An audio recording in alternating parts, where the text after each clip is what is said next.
Oi pessoal, tudo jóia? Nesse vídeo eu queria falar um pouquinho sobre CPI em Soledade de Minas.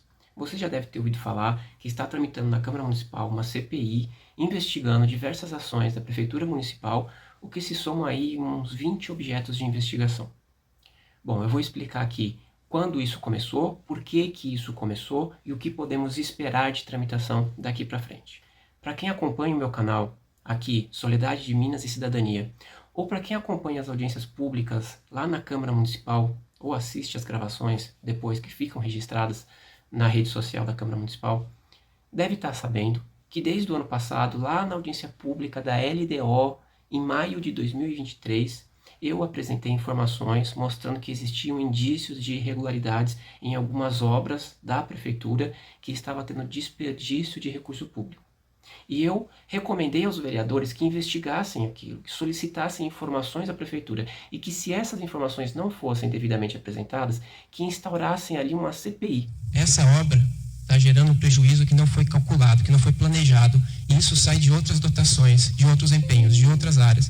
Pode ser que uma estrada rural ficou sem calçamento, porque foi usada aqui no excesso. Essa obra já está extrapolando em quase o dobro, 173 mil. E não é a única.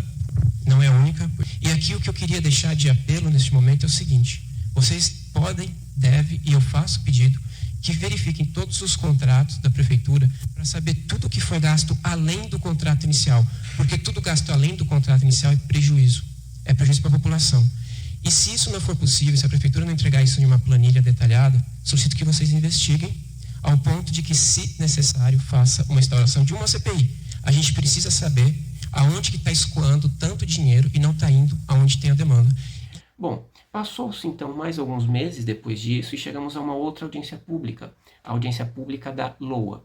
Nessa audiência eu mostrei mais uma irregularidade. Nesse caso era de desvio de recurso público que deveria ser destinado para as manutenções das estradas rurais, que estavam sendo desviados em forma de locação de máquinas que iriam prestar serviços até mesmo para propriedades particulares, mas não para a manutenção das estradas rurais. Só que não é só isso.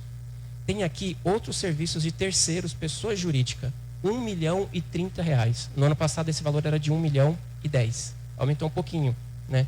E aí eu fui investigar onde que isso é utilizado. E no portal Transparência a gente consegue saber os gastos atual até o mês 9, até setembro. Daqui um mês talvez tenha um mês para frente, mas ele é um pouco defasado. O mais atual nesse momento é até setembro. Eu fiz o levantamento.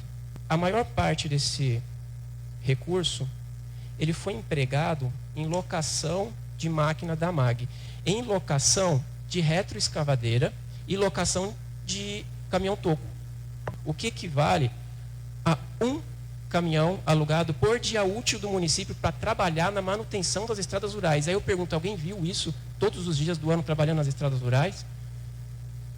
Ninguém viu. Foi alugado 2 retroescavadeiras para trabalhar na manutenção. Veja bem, gente, eu estou falando isso aqui de coisas que foram feitas apenas nas dotações de manutenção das estradas rurais. Todos os dias do ano, 2 retroescavadeiras e um caminhão, especificamente para manutenção das estradas rurais. Não tem nem cascalho para transportar nesse caminhão. Na prática, isso aqui deve estar sendo usado para outra coisa. Só que a dotação de 1.030 está sendo consumida. O que poderia ser serviço para manutenção de estrada rural está sendo consumida para outra coisa. Não está indo para a estrada. E é por isso que a gente está vendo uma estrada tão deficiente. E manutenção das estradas rurais, todo mundo sabe que é algo que a gente vem cobrando desde 2021, com entrega de abaixo-assinado, com reuniões, com geração de ata nessas reuniões, com cobrança, inclusive no Ministério Público. Eu tenho diversas representações lá, incluindo um inquérito civil que foi instaurado esse ano para apurar irregularidades. E assim a gente vem lutando. E aí a gente vem ouvindo falar, não, mas a culpa é da chuva, a culpa é porque não tem dinheiro, a culpa é porque falta cascalho, a culpa é porque falta mão de obra na prefeitura. Mas isso tudo não é verdade. A culpa é porque a mão de obra da prefeitura é desviada para outras funções e não das quais elas são contratadas. Então elas são desviadas dessa função de manutenção da estrada rural também. O recurso público que é destinado para manutenção da estrada rural é desviado para outras funções. Tá? E não tem cascalho porque a prefeitura não compra esse cascalho, porque dinheiro tem, só que ele é desviado para outras atividades, como eu disse aqui, em forma de locação de máquina através do contrato da MAG. E a culpa não é da chuva. A chuva só aumenta o estrago do que não tem cuidado para receber a chuva no seu período de chuva. Mas se tivesse cuidado, não aconteceria o estrago. E aí a gente começa a entrar num objeto da CPI. Porque com o caos que se instala no município a partir do momento que não tem a manutenção adequada nas estradas e chega o período de chuva, toda a população rural fica prejudicada. Todo o empreendimento, a agricultura, toda a criação, toda a fonte de renda da zona rural fica prejudicada e a vida na zona rural fica em risco. Isso faz com que a prefeitura faça um decreto de situação de emergência, alegando que a culpa é da chuva, mas não foi culpa da chuva, foi por negligência. Mas essa negligência permite boas fotos para um decreto de situação de emergência. Então a prefeitura faz esse decreto. E o que isso dá de vantagem para a prefeitura é que ela pode fazer contratos, inclusive de obras e manutenções, sem licitação, com dispensa de licitação. E aqui nós entramos no segundo objeto dessa CPI. Acontece que teve uma obra lá na imigração, que aconteceu no ano passado, 2023, onde a prefeitura pediu dispensa de licitação com base nesse decreto e, acreditem se quiser, 3 empresas emitiram um orçamento, porque tem que ter os 3 orçamentos de referência. Uma era uma empresa de música, outra era uma empresa de vestuário, de roupas, e a outra era uma empresa de informática. Quem ganhou foi a empresa de informática. Só que ela construiu uma ponte? Não construiu uma ponte, construiu apenas 2 cabeceiras. Mas ela entregou nota fiscal de ponte. A prefeitura recebeu a obra como se fosse uma ponte e pagou como se fosse uma ponte. Mas isso serviu como uma ponte? Não, não serviu.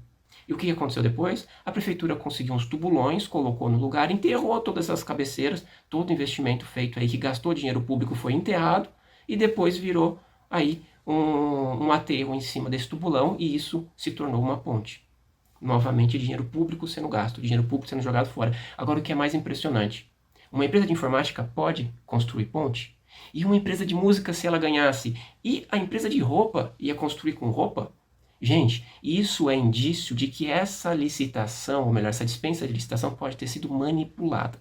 Tá? É motivo de investigação da CPI para entender como que essas empresas puderam fazer um orçamento se nem projeto de uma ponte tinha. Eu pergunto para você que está assistindo esse vídeo, você, se eu te perguntar agora, quanto você me cobra para construir uma ponte lá na imigração? Sem te dar nenhum projeto. E sem que você seja um engenheiro qualificado, registrado no CREA para fazer um projeto de uma ponte. Você consegue me emitir um orçamento?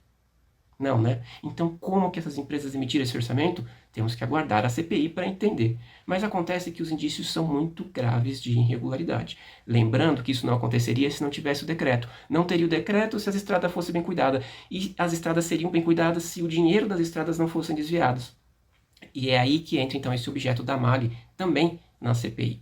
Por que tem esse desvio? Por que tem essas contratações e ainda desviadas, sendo que se somar todo o custo anual para esse contrato da MAG, seria possível praticamente comprar as mesmas máquinas alugadas? Parece que a conta não fecha, não é mesmo? Bom, por fim, aqui eu quero mostrar mais um objeto dessa CPI, para vocês entenderem a relevância disso para o município. Vocês viram que a prefeitura foi reformada. Demorou um bom tempo essa reforma, não foi? Só que essa reforma ela tinha um custo inicial de 223 mil. Mas terminou com 446 mil. Bom, só por isso já é um indicativo que pode ter tido um superfaturamento, ou muita coisa errada aconteceu aí. E de fato, começou com uma empresa, aí depois se reincidiu o contrato com essa empresa, se contratou outra, e assim foi indo com vários percalços. Mas na hora que a gente vai analisar as documentações nesse processo todo, tanto de licitação como de construção, a gente observa que as planilhas elas não batem muito bem. Vocês vão observar nessa planilha que a prefeitura conseguiu comprar e instalar meio ralo, meia cuba de embutir, meia cuba de inox de embutir. Agora eu pergunto para vocês, é possível se comprar meia cuba ou meio ralo? É possível se instalar? Não é. Só por isso já mostra que essas tabelas estão, no mínimo, questionáveis. Se você comparar o que foi colocado no edital para licitação, a quantidade de cada item e os itens colocados, e depois vocês verificarem lá na segunda contratada, vocês vão verificar diversos itens que não foram licitados, mas foram depois executados. Mão de obras inseridas depois, que você não tinha isso no edital. Tudo isso é indicativo de muita coisa errada, podendo sim ter superfaturamento. Agora, para ter certeza, temos que aguardar a CPI. A CPI deve investigar, e já está fazendo isso desde o ano passado, investigar, ouvir pessoas, requisitar documentos. Se precisar, ela pode até quebrar sigilo bancário ou telefônico, caso isso se mostre necessário. E o que nós podemos esperar da CPI, então, mais para frente, quando ela tiver o seu resultado? Bom, Vamos esperar a cassação do prefeito se tiver coisa errada? Não. A CPI é apenas para investigar. Ela vai investigar e vai mostrar um relatório. Esse relatório vai ser apresentado ao presidente da Câmara Municipal e ao Ministério Público, para que sejam tomadas providências necessárias que cada um considerar cabível dentro das suas funções. Isso significa que, a depender do resultado, pode ser que se instale depois uma outra comissão, um outro processo para cassação do prefeito, se isso se mostrar necessário. Ou, no Ministério Público, pode-se tramitar também outros processos, incluindo a possibilidade de restituição de dinheiro aos cofres públicos. Então, tudo isso é o que podemos ter de resultado positivo de uma CPI.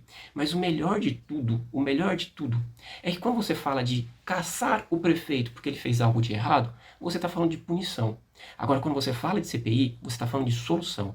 Você está falando de encontrar a causa para poder ter uma chance de mudar todo esse causador, esse agente causador, para que isso não se repita.